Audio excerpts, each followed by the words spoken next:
All right. Okay, good morning, everyone. So I'm Dennis from Probelab. This is Mikkel, and yeah, in this presentation, I want to give you a brief overview of what Probelab is, what we are doing, why we came to be, our tools, and so on. And then Mikkel will give a brief overview of one or a deep dive into one of our tools and what we've been up to with that particular tool. And then in the end, I will give you some ideas of where we are heading from now on. So why Probelab exists? So from our experience, things usually don't always work the way that you think they do. And I think this picture captures this really well, especially in the P2P ecosystem or in the Web3 ecosystem in general. From our experience, we saw that people think so things work, but usually not the way they think they do. And if you put pressure into the system, if the system scales and so on, things quickly fall apart. And that's from our experience. And usually these things are built on top of the P2P layer, which is usually only maintained by just a few and a handful of people. So we've got the obligatory XKCD here. So that's why Probelab came to be, and we are on a mission to carry out rigorous P2P protocol measurements and benchmarking in order to make these P2P networks faster, safer, and more resilient. And we've been around for quite some time by now, and over the course of the last years, we've built a suite of tools, of measurement tools, particularly targeted towards the libp2p ecosystem, but we are also involved in, for example, the disk v5 stuff, which is not necessarily libp2p. And so we've got a whole suite of tools by now, which cover different areas in the P2P, in P2P networks. So for example, we've got Nebula and Ants on the network topology. Nebula allows us to crawl the networks, basically libp2p or DHT networks. Ants allows us to identify clients that are behind routers, so not necessarily publicly reachable. So we just wait until they connect to us and we capture measurements and metrics around them. With basic performance measurement tools or uptime measurement tools like Boomo for peer monitoring, or also particularly target for IPFS websites that are hosted there. And then also tools that are really diving deep into protocol performance. And this is Herms here, which Mikkel will dive into in a second. But also we have Ookla, which looks into bandwidth measurements or bandwidth consumption, bandwidth availability and throughput, Parsec for DHT lookup monitoring, and then a new suite of tools at the bottom, which looks into data availability. So we've got Akai, which looks into how available, for example, blobs are in certain networks or in the IPFS network, if a CID is available or not. And we've deployed all of these tools in our infrastructure, and we're capturing daily, weekly measurements with all of these tools and publish them on our website. But I will get to this in a second. I will hand it over to Mikkel to dive a little bit deeper into Herms now. Yeah, so as you might notice, many people is talking about Gossip App lately. However, Gossip App has been there for quite a few years already, and it didn't get barely attention until we wanted to scale up at the application layer, and that's where we started to figure out that it could be like a bottleneck for the system.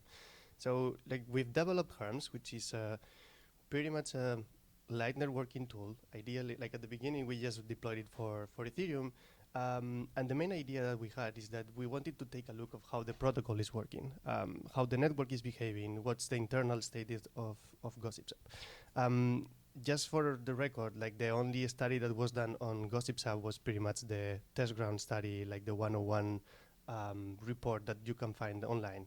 And quite a few people just working on it, but pretty much on an independent way. So Herms tries to address this from a operational perspective. We have created this light networking node, which is able to capture events and interact with the network. In this case, we did it for Ethereum, but for example, we are expanding it to Filecoin now. with the main idea to extract information like, okay, if we deploy many harms in the network, what we can see is like how the messages are propagating through the network.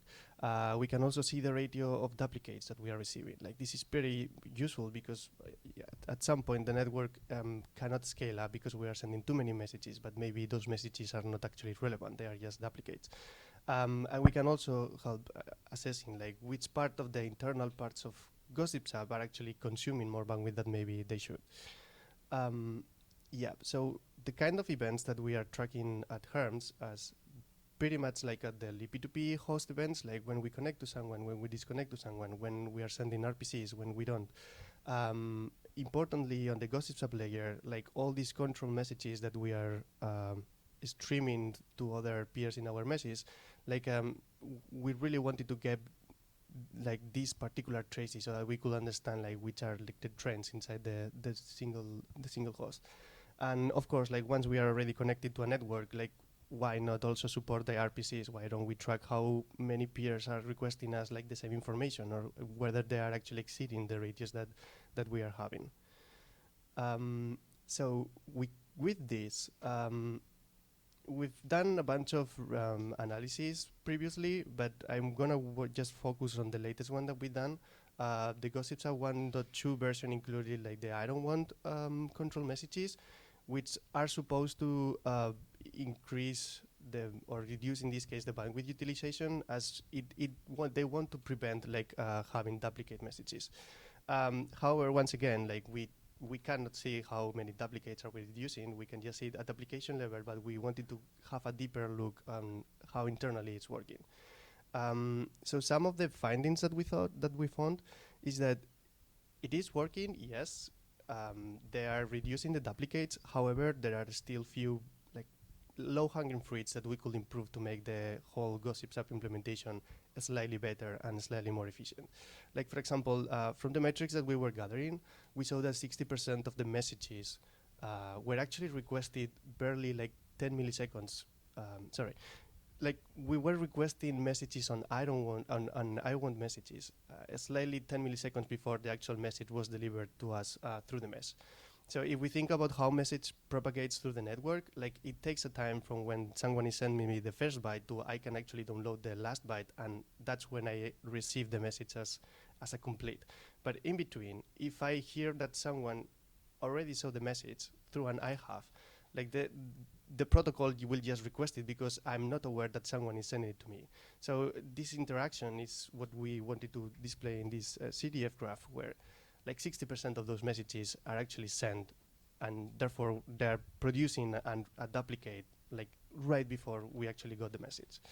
And this is also something that we could see, with the I don't want control messages. Like the CDF represents the 70% of the duplicates that we receive, and what we see is that barely half of the time there were like 500 milliseconds from when we send the I don't want to when we actually receive the duplicate. There are a few explanations for this. Like right now, Gossips app is using a single stream per peer. So basically, if someone is already putting bytes towards me on a message and I notify them that I don't want them, they basically cannot cancel the transmission because we don't want to close the stream with them. As I said, like we can go as deep as we want, but for the sake of time, we've listed here, like we are pretty active on the research, like P2P category. So if you guys want to hear more, like feel free to go and check all the posts that we've written. And yep. Do you want to? Okay. So we think that Herms is pretty useful as it is, but we still think that we can expand it a little bit more. And this is something that we are collaborating with the Ethereum Foundation in this idea of having like Hermes++.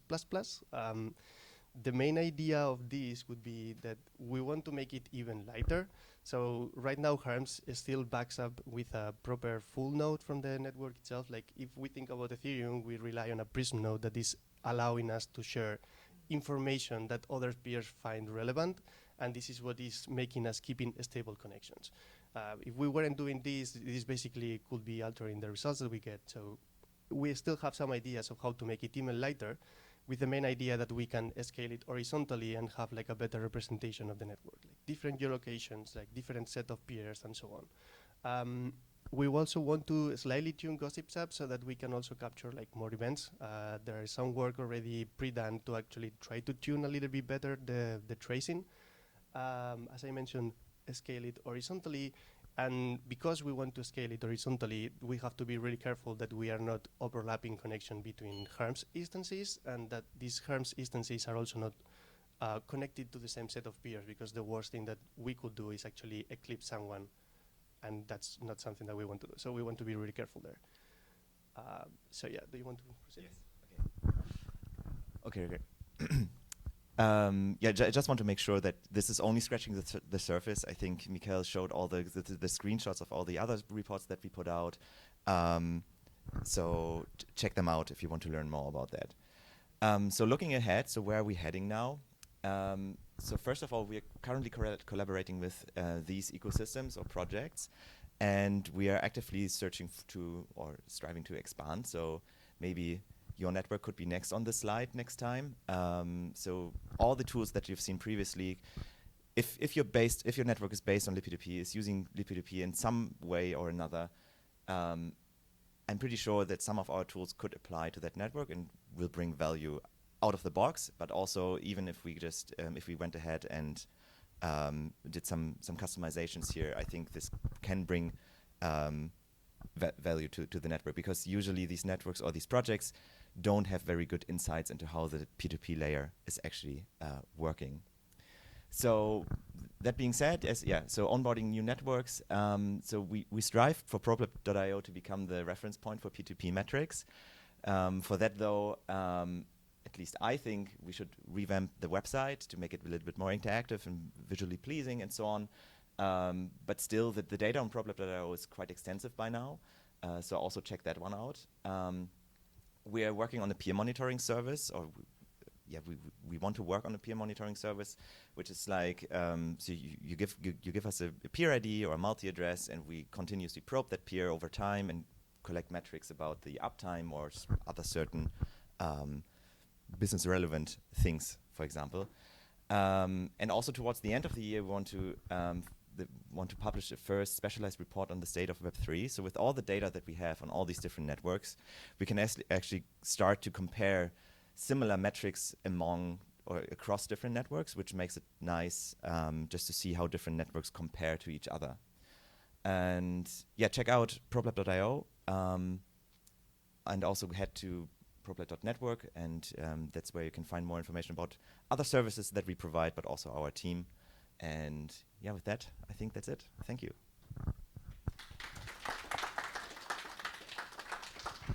Sometime question? Yeah, go ahead, Dave.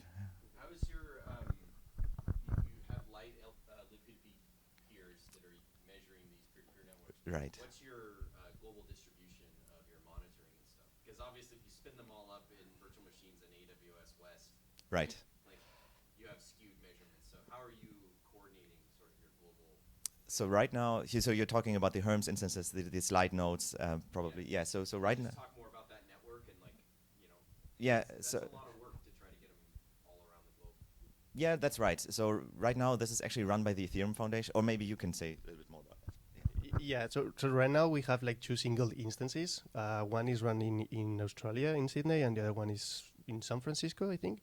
The issue here is that you always need to back it up with a consensus client, which is kind of heavy. And at that point, like, the bill of having like two instances, like streaming a lot of data, it's intense enough. So that's also why we want to do it lighter. The cool thing of making it lighter and open source is that we can actually, we've seen like community interaction being willing to run these kind of tools also like from home setups. So we kind of aim to be outside the cloud infrastructure and decentralization in that sense. Also, so Herms is actually built, so as Mikael said, we have this Prism node that is that acts as a backend. So some requests need to be served by our Herms instances that Herms actually couldn't serve if there wasn't a Prism node in the back. And so we built it in a way that one Prism node can actually serve multiple Herms instances. But right now, as Mikael said, there are only two nodes currently deployed by the Ethereum Foundation. We also used to run a node, but the AWS bill was too heavy, and then we shut it down just because of all the data that it's streaming. So I have the the dashboard open here. So currently we're streaming around 2,000 events per second just from the gossip site interaction. So all control messages, request response stuff. Yeah, it just became too heavy for us to run more of that. But with the even lighter version that Mikhail mentioned, we hope to expand the deployment.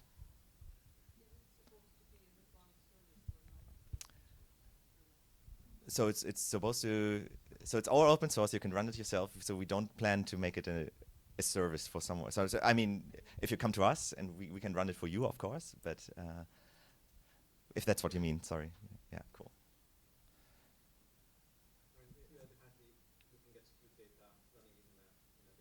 In the data center. Yeah, yeah. Yeah, it would be best to have more diverse. Did we what? Yeah.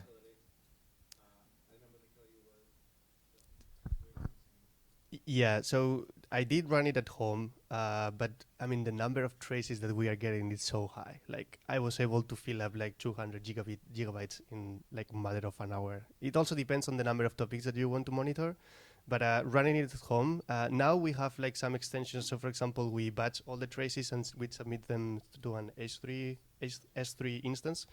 This kind of helps also like relieving that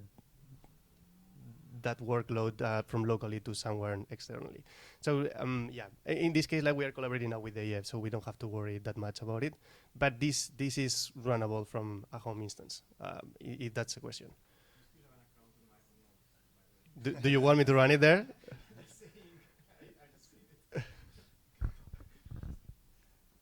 Cool. More questions? Yeah, go ahead.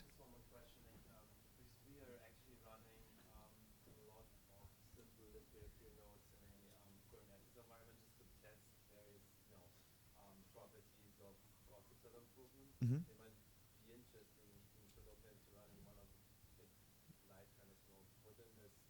Yeah, absolutely. So Herms should actually work. So if you don't have any special requirements, any special peering requirements, then Herms should basically work out of the box. The issue with Ethereum is that the other Ethereum nodes may prune your connection if you don't support certain protocols and don't respond with certain data for certain requests. But if you don't have these special peering requirements, it's actually pretty easy to spin up and even lighter because you don't need a heavy consensus layer client. Yeah. Sure.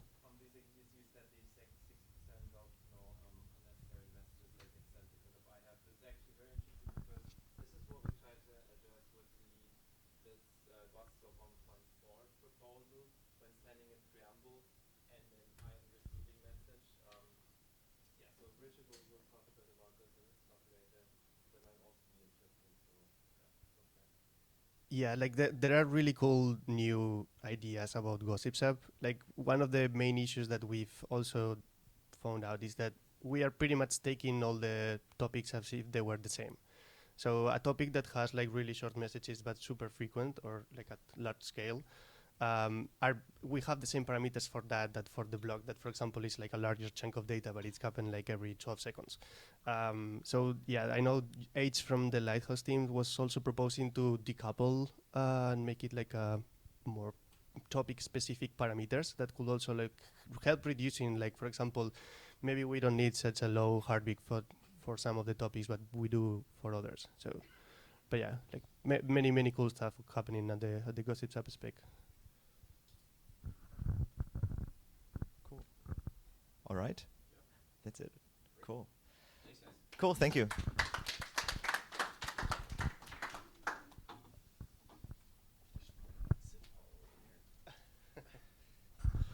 Okay, thanks guys. So we're gonna take like a quick 2-3 minute break. I think there's water and stuff out there. We actually have a full coffee break coming up at noon if you want to wait for that. But like while we do the changeover, we got a few minutes here. We've got Muriel coming up with, I think, well, I don't have a favorite talk, but if I had a favorite talk, it would be this one. I'm very interested. It's called RLN Coding and Perspectives on Algebraic Coding and Peer-to-Peer Networks. I munged them together, Muriel. I'm sorry. You gave me 2 proposals. Okay, so if you want to take a break real quick. Be back here in 3 minutes. We're going to get Muriel hooked up.